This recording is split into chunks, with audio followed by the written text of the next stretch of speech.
ايه كله بيتكلم على بدريه طلبه بدريه طلبه بدريه طلبه. انت عشان بدريه طلبه قالت لك كلمتين، الممثله اللي اسمها بدريه طلبه عنها. الممثله دي عشان قالت لك كلمتين عن مني معاها فيلا ومعاها فرضنا معاها فيلا ومعاها ملايين ومعاها فلوس. انتوا يخصكم ايه؟ يخصكم ايه يعني؟ فرضنا معاها فيلا في الساحل، معاها شقتين في التجمع، مش عارف معايا.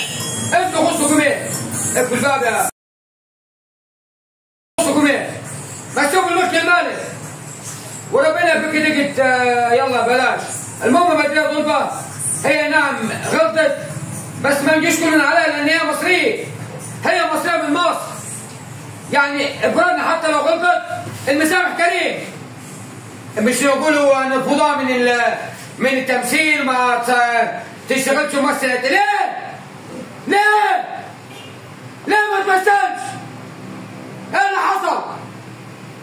كل عشان تتكلم قالت كلمتين، هي معاها فيلا في الساحل معاها. ان شاء الله ربنا يزيدي. اي ممثل يا اخواني ربنا يزيده، واحنا المفروض الشعب المصري ما يسلمش على الممثل. شايف الممثل منقود او شايفه كده ما يسلمش عليه يا اخو عم. ويلا خلصاني. وحافظ الله مصر بجيشها بشعبها برئيسها فخامة السيد الرئيس عبد الفتاح السيسي. تحيا مصر تحيا مصر. وانبه خلاص بقى ان شاء الله تقعد لها شهر بره وترجع التمثيل تاني. السلام عليكم.